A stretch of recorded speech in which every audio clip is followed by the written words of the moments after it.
Con respecto a los museos museos regionales o encuentros regionales, es un debe, es un gran debe que tenemos. Si bien existe el Sistema Nacional de Museos, el cual nosotros formamos parte y estamos inscritos, además de pocos museos hay inscritos a nivel nacional, de 200 y pico de museos, solo hay inscrito 12, 14. Nosotros tenemos la suerte y la dicha de ser uno de esos lugares que estamos inscritos con plan director, con planificación, etcétera, etcétera. El Sistema Nacional de Museos habla de la regionalización, ¿no?, de distintas áreas, ¿no? Por ejemplo, el norte de Río Negro, que correspondería a Fray Bentos, Salto, Paysandú, Artigas. Pero no hemos tenido aún encuentro y proximidad para discutir, justamente desde el punto de vista, para discutir, dialogar y armar acuerdos a nivel regional, ¿no?, a nivel de todo el litoral, porque el litoral tiene un perfil de museo que es bien interesante. Es decir, se podría pensar en un corredor de museos, tranquilamente, en un corredor de bienes culturales del litoral. Salto tiene museos de punta, de primera calidad. Bueno, y ni hablar que Río Negro, nuestro vecino, también, justamente con el Anglo, ¿no?, declarado Patrimonio de la Humanidad, digamos, es algo que tenemos que potenciar mucho más. Eso es algo de lo que tenemos que empezar a conversar juntos, la posibilidad de generar circuitos culturales que permitan hacer una transversalización de los tres departamentos, ¿no? Salto, Paysandú y Río Negro, porque los tres encontramos esos ejes. El Anglo no puede pensarse aislado o al margen de los saladeros, previo a los saladeros. Y bueno, ruinas de saladeros tenemos en Paysandú, las ruinas del saladero Guavillú, por ejemplo, ¿no? Tenemos la reconversión de lo que fue el saladero Casablanca en frigorífico Casablanca con todo su poblado, ¿no? Es un frigorífico andando, si se quiere, es un museo vivo en algún aspecto. ¿Se entiende? Tenemos, bueno, justamente que desde Salto la producción de astilleros, de barcos que llegaban hasta Buenos Aires, que conectaban todo el río Uruguay, el bajo río Uruguay, conectaban todo el bajo río Uruguay, con personalidades de la talla de Quiroga, por ejemplo, María José de Giorgio y demás. Entonces, hay una riqueza cultural muy grande en esos pueblos, muy grande, que trabajando estratégicamente en conjunto se puede lograr cosas interesantes. No ahora, ni en 2 años, ¿no? Estamos hablando de muy largo plazo. Yo encuentro que todo lo que tú decías, Alejandro, tendría que estar vinculado al desarrollo turístico de toda la región. Incluso cuando tú estabas hablando lo de Fray Bentos, y recuerdo que uno de los logos que tiene la Junta Departamental de Río Negro dice paisaje industrial, porque justamente recuerda la vinculación con lo que fue la industria frigorífica. Recuerdo una ciudad vecina, Liebig, relacionada también al desarrollo industrial de lo que fue los frigoríficos, que además Liebig era la empresa que se constituyó en Fray Bentos y que también tenía un frigorífico en Entre Ríos. Pero ¿cómo se gestiona desde tu coordinación, desde la Intendencia, la adquisición de piezas para los museos? Y por ejemplo, ¿qué pasa si una persona que está acá escuchando puede tener 2 intereses? Es decir, bueno, yo tengo algo que me dejó mi tatarabuelo y ¿cómo gestionar? Y lo quiero donar, y bueno, ¿cómo lo recibirían ustedes?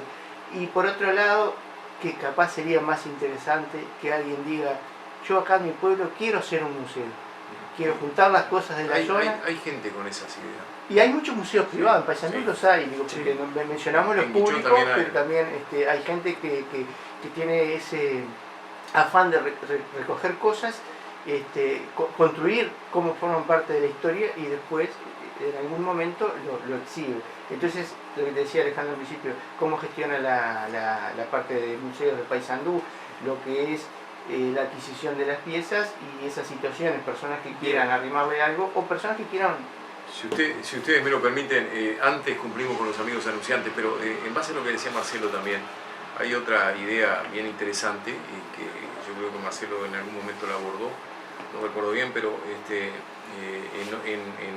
en otra actividad periodística tuya, Marcelo, el tema de lo que es la posible o la posibilidad de instalar un museo del peón rural en la zona del eucalipto. Mirá de dónde estamos hablando, pero que además, si bien es una población muy pequeña, es un lugar de cruce de mucho turista. Y si eso, y atando un poco a lo que decía recién en el comienzo de la pregunta, el museo siempre está atado a lo que es la gestión turística, el turismo, ¿no? Que nunca hay que dejar de lado esa otra visión. ¿Sabes lo que estoy pensando, Alfredo, con que dices eso? El Morató y el castillo Morató, sí, sí. que está vinculado al desarrollo en el interior del departamento de Paysandú, todo lo que fue la cuestión de la lana, ¿no? Sí, sí, y también a lo que fue y las misiones jesuíticas, porque está vinculado. Sí, y creo a la guerra, incluso a nuestras guerras internas, ¿no? Porque creo que en ese castillo hay todo un subterráneo, más o menos me habían dicho que, creo que, no sé, esto está tapiado, me parece, creo que salía un arroyo y eso era utilizado en su momento. Incluso si uno se acerca, no lo dejan entrar adentro, lo dejan acercarse a ver de afuera. Es privado. Es privado, sí, es privado, pero hemos visto fotos y hemos hecho entrevistas a gente ahí de Morató y realmente muy interesante lo que es, no eso de decir acá hay un lugar histórico, sino de rescatar la historia como construcción cultural que nos dice de dónde venimos y a veces que nos puede ayudar a dónde vamos. Hacia dónde vamos. Cumplimos con los anunciantes, Javier, y retornamos con la charla. 9 de la mañana con 14 minutos, seguimos aquí en Radio Regional San Javier charlando las noticias, seguimos con nuestro invitado, con el coordinador de los museos departamentales de Paysandú, Alejandro Mesa, seguimos la charla con Marcelo, y Marcelo, habíamos dejado algunas preguntas pendientes. Habías dejado varias preguntas pendientes. El tema de cómo se gestiona la adquisición de piezas para los museos y si hubiera personas interesadas en donar o en crear en alguna región, en alguna localidad del interior de los departamentos de Río Negro, Paysandú, un museo, digo, ¿cómo podrían hacer? ¿Cómo los podrías asesorar, Alejandro? Bien, buenísimo. Primero, el tema, nosotros tenemos desde el gobierno departamental una política de no solo de donación de piezas, o sea, tenemos un inventario y estamos trabajando en el inventario, además de tener un área de reserva muy grande. Es algo que tiene que pensarse y debe pensarse siempre a la hora de tener un museo, es tener un área de reserva. Lo que antiguamente se llamaba depósito, pero que, claro, si yo uso la palabra depósito es muy peyorativa y la puedo asociar a humedad, la puedo asociar a condiciones ambientales no muy favorables, la puedo asociar a lugar donde yo guardo cosas y me olvido de ellas. Y en realidad un área de reserva de un museo es un espacio que tiene que tener condiciones ambientales óptimas o por lo menos las mejores dentro de las realidades que tenemos, porque además una realidad que tenemos los pueblos del litoral acá es que somos extremadamente húmedos y eso es muy malo para los bienes culturales, pero bueno, tienen estos bienes culturales, hablábamos con Enrique, se han adaptado a la forma de nuestro clima, entonces por algo siguen estando, ¿no? Y por algo están donde están. Bien, pero además de las políticas de donación hay política de préstamo, o sea, préstamos, por ejemplo, determinada colección no necesariamente tiene que ser parte del museo, puede ser una colección privada que en determinado momento el museo puede hacer una exposición itinerante. Ha pasado, por ejemplo, el MAPI, el Museo de Arte Precolombino Indígena en Montevideo, fue el alma mater de una muestra que es la primera muestra que está recorriendo el mundo, que se llama Maderas que hablan guaraní, o algo así se llama el nombre, que tiene que ver justamente con el tema de los la imaginería religiosa y los vestigios, digamos, de maderas, de tallas de maderas sobre las misiones jesuíticas. Y es una muestra que está recorriendo el mundo, ¿no? En este momento está en España, pero va a estar en Rusia y demás. La primera muestra itinerante nacional del país, la lleva adelante el MAPI, donde hay objetos, por ejemplo, en esa muestra, que pertenecen, hay objetos que pertenecen a José Rivero Horta, por decirlo hablando mal y pronto, o sea, un privado en este caso, que bueno, que lo cedió en préstamo para esta muestra. Entonces, no necesariamente nos tenemos que gestionar con políticas de adquisición, ¿no? o de donación, sino políticas de préstamo. Y en ese sentido nosotros tenemos un sistema de registro en donde, bueno, hacemos firmar una especie de documento a la persona, ¿no? Porque tampoco decir, bueno, sí, dale, tráemelo y después yo... Lo que nosotros hacemos es, traemos, cuando viene una persona, un donante, le sacamos una foto a la pieza o a las piezas que dona, hacemos un detalle del inventario y también le preguntamos la historia más cercana que tenga esa pieza, o sea, lo que más conozca de eso. Por ejemplo, recientemente tuvimos un caso de una señora que donó, que estuvo en la actividad Volver, en esta actividad, este encuentro con la tercera edad, y quiso volver al museo de nuevo, vale la redundancia, a donar muñecas de colección del año 1957, no sé, muñecas de porcelana, fantástico, genial. Entonces, bueno, cuando le tomamos los datos, describía, bueno, cuál es la precedencia, cómo la usabas, porque así vos le vas dando más vida a ese objeto, para las futuras generaciones. Porque hay un problema también muy grande que tienen los museos, que es la disociación de sus colecciones. Nosotros lo tenemos. Tenemos un montón de armas en el Museo Histórico, un montón de armas, armas de fuego, que no sabemos los donantes, no sabemos quién era, pero no es un problema nuestro. Te encontrás con esa situación desde el origen de los tiempos, ¿se entiende? Porque no había muchas políticas de regulación y reglamentación, políticas de inventario serias, ¿no? En ese sentido.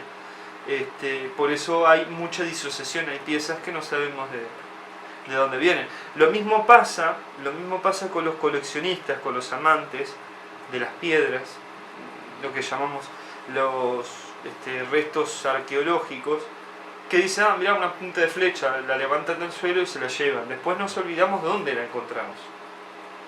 Generalmente lo que hay que hacer en esos casos, lo que habría que hacer en esos casos es, bueno, no extraer la pieza en lo posible, el resto arqueológico, y anotarse el lugar. ¿No? Ahora existen modos a través del celular, bueno, ¿dónde estoy parado? Para después de notificar a los arqueólogos para ver qué otros yacimientos arqueológicos hay en esa zona, ¿no? Entonces es bien distinto. Muchas de las piezas que tenemos en el museo de arqueológica son punta de flecha, son boleadoras, etcétera, etcétera, pero están disociadas. No sabemos a quiénes pertenecieron, ni dónde estaban ubicadas, ¿no? Ni qué contexto, precisamente para definir qué cultura. Podían ser ribereños plásticos, podían ser charrúas, podían ser guaraníes, que no, minuanes, bobanes, yaros, yo qué sé, o distintas parcialidades o de diferentes épocas históricas, ¿no? De diferentes tiempos históricos, de diferentes poblamientos, ¿no? Bueno, eso por un lado.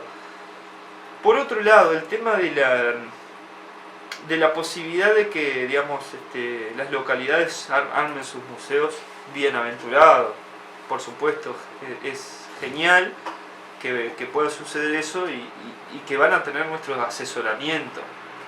No marcar las pautas en las cuales debería ser un museo, sino plantear a modo de asesoramiento, pero tampoco tenemos el ABC de los temas, ¿no?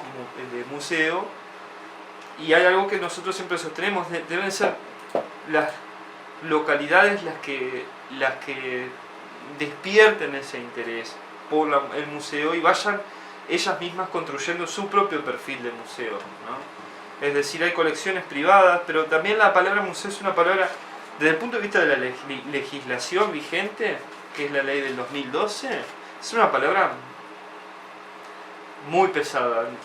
No todos llegaríamos a tener un museo. Un museo implica un espacio de colecciones museográficas, un espacio para investigación, un espacio educativo, un área de reserva, un inventario completo. No todos los emprendimientos relacionados con museos tienen que ser museos. Sí pueden ser colecciones museográficas. Colecciones, no solo museos en sí mismos. Colección privada tanto. Y está bien que se estén dando emprendimientos privados. Está bárbaro, está perfecto. No todos los museos tienen por qué ser públicos o pertenecer al área pública. Siempre y cuando esos privados cumplan con determinados requisitos. Primero, tener un inventario. ¿Qué piezas tienen? ¿No? Para saber el estado de conservación de eso. Segundo, hacerlo lo más público posible. Si bien es un emprendimiento privado, que tenga la posibilidad, que tenga el acceso a la población, ¿no? Tercero, que sea parte importante de la identidad, que sirva para construir identidades, esa colección privada. Porque justamente hoy en la propaganda lo que hablamos fue de que, bueno, sí, los museos como promotores de turismo, pero yo no sé si está bien, está buenísimo, pero también los museos tienen que ser promotores de la identidad local. Ahí tendríamos que distinguir entre población y comunidad. Claro. Porque una cosa es tener una población y otra es la construcción cultural de una comunidad que reafirma además la propia identidad y que ayuda en particular a todo lo que es el interior de los departamentos de Río Negro y Paysandú, en lo que son los aspectos culturales. Qué riqueza que tiene San Javier en lo que es la cuestión cultural, que incluso si uno lo recorre se va a encontrar que hay distintas culturas dentro de esa misma localidad, pero qué interesante es la construcción de comunidad, del concepto de comunidad más allá de la población, que se puede dar a través de los museos. Y Alejandro, lo que te iba a comentar, en el caso de que una persona esté interesada en brindar algo que entiende que tiene valor histórico y que encuentra... Bueno, puede acercarse a nuestra sede, que es el Museo Histórico Departamental, y conversar con nosotros. Ahí lo estaremos recibiendo y escuchando las anécdotas que tengan en relación a esos objetos. También tenemos que tener tenemos que ser cuidadosos con las donaciones, porque a ver, muchas veces nos llaman, nos dicen, tenemos máquina de escribir Olivetti, tengo 10, ¿para qué quiero otra? ¿Me explico? Es decir, también pasa que hay una saturación de lugares comunes, de objetos comunes. No, en cambio, otro tipo de objeto, otro tipo de perfil, como por ejemplo los juguetes antiguos, que son tan interesantes, ¿no? Y que además estamos pensando en el futuro armar algo con los juguetes antiguos, porque dicen mucho, y esta es otra reflexión, y con esto quizás voy cerrando porque tengo que seguir el camino, por decirlo de alguna forma,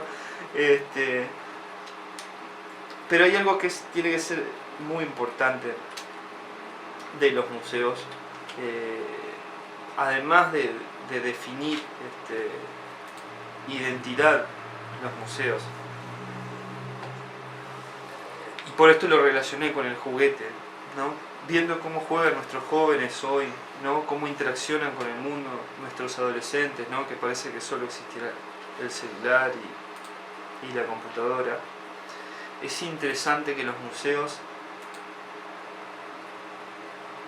planteen preguntas desde el presente para discutir el pasado.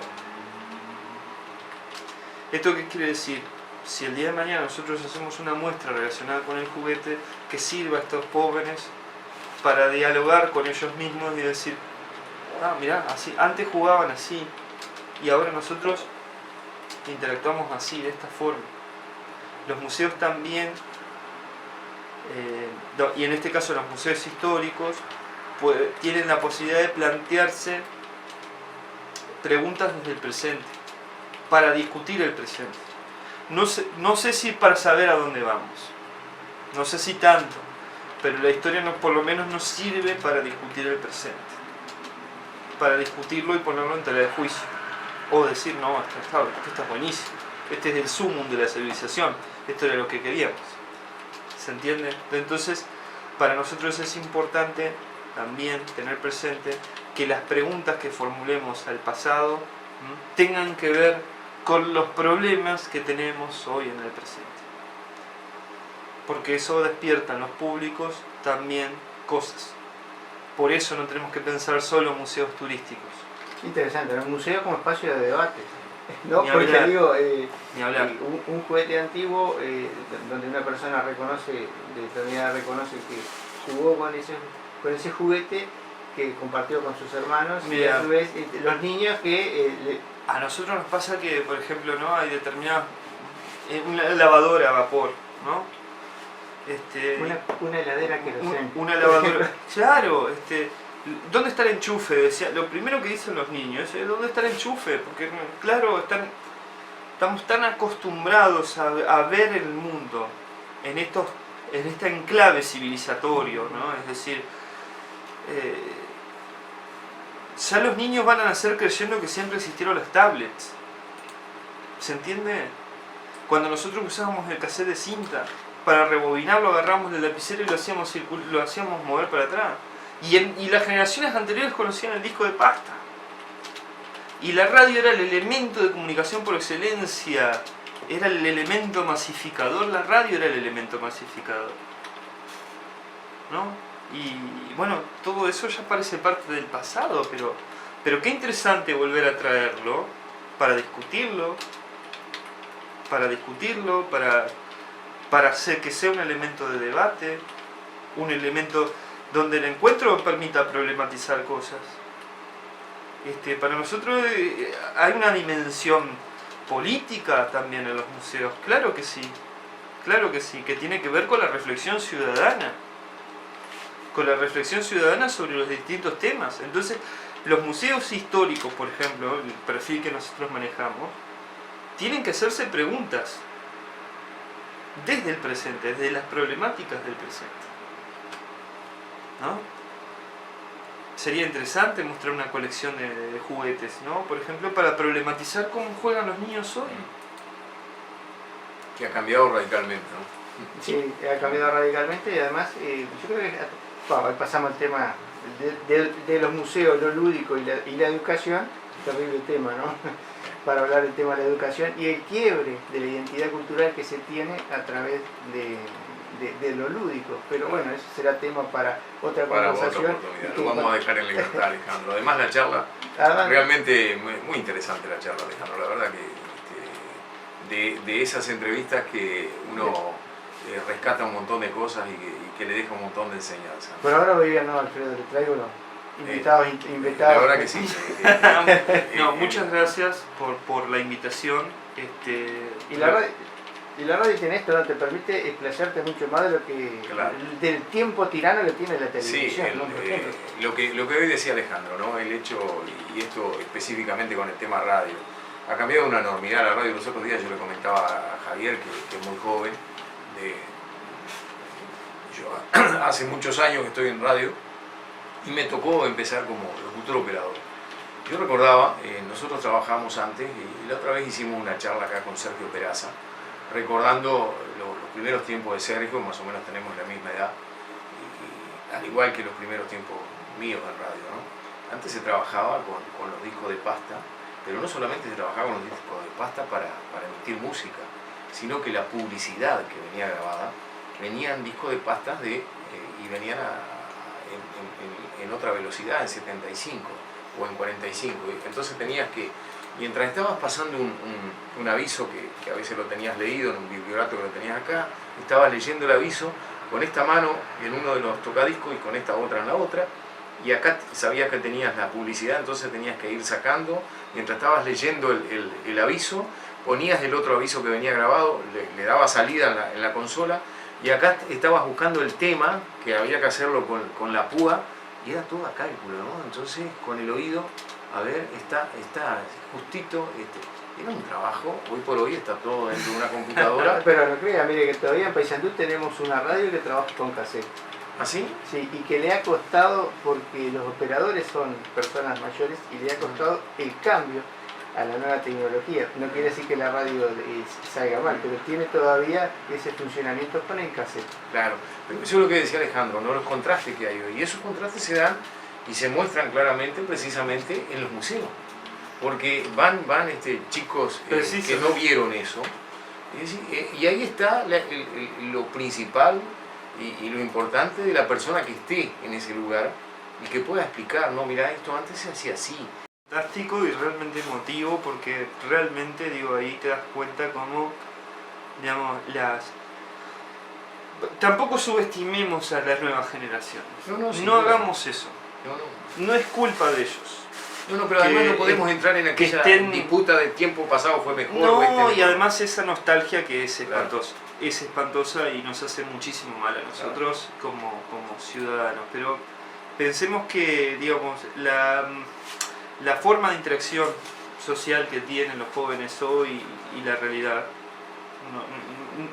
no estoy hablando ni siquiera del concepto de culpa, fue dado, fue algo generado, ¿no? Fue algo gestado.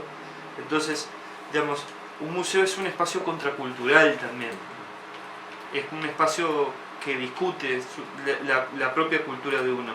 Ni hablar de las culturas originarias, cuando nosotros nos vamos más atrás en el tiempo. La forma en que, digamos, las colectividades, las parcialidades indígenas interaccionaban y vivían el espacio, y vivían con el espacio y convivían, ¿no? Eso es lo maravilloso del museo, ¿no? La posibilidad de que en el espacio, en un espacio dado, puedas ingresar a otros tiempos, ¿no? Esa es la definición correcta. Pero sin irnos a otro tiempo, en el presente, está Alejandro acá conversando, y usted vio que mientras él estaba conversando yo controlo la filmadora, porque estamos filmando lo que Alejandro está diciendo. Después eso lo vamos a editar y lo vamos a colgar en un canal YouTube. Entonces digo, estamos utilizando herramientas nuevas, y tal vez el concepto básico de la comunicación sería que de alguna manera no ha cambiado, sino que han cambiado los medios. Claro. Y a veces ese desfasaje del tiempo, de las generaciones, generan choques artificiales. Yo creo que hoy conversar si un niño está menos o más conectado al mundo porque utiliza celular, yo lo que me plantearía es, ¿está más o menos conectado a la familia? ¿Qué tipo de vínculos amorosos tiene la familia? Que para mí es más importante que acceda a la modernidad. O con el vecino, ¿no? O con el vecino también. Y justamente le había traído un artículo, no sé si da para conversar, que salió en BBC Mundo, que dice, en verdad, el mundo está peor ahora que nunca antes, y hace una comparación de variaciones en el tiempo, y era lo que después me gustaría, si tenemos tiempo, conversar. Después de la charla con Alejandro, a quien ya lo estamos dejando un poco en libertad porque le hemos robado una enorme cantidad de tiempo. Por favor. La charla fue muy interesante, de verdad. La vamos a retomar, ¿qué le parece, Marcelo, no? en otro momento, y si Alejandro tiene tiempo? Y hablar, yo encantadísimo con ustedes. La radio tiene esto, te permite justamente reflexionar, dialogar, ¿no? Y poner temas sobre la mesa que son bien interesantes y que por ahí en otros espacios no serían tan conocidos o tuvieron tantas llegadas. La radio tiene esa magia muy especial que realmente, digamos, yo siempre valoro y agradezco muchísimo la oportunidad de las invitaciones, y realmente es muy gratificante para mí poder encontrarme en espacios así, que se generen este tipo de conversaciones, este tipo de diálogos. Así que para mí es fantástico. Muchas gracias. Gracias a ti, Alejandro, que tengas un buen día. Nosotros, Marcelo, seguimos en la charla. Vamos a cumplir con los amigos anunciantes y ya retomamos la charla.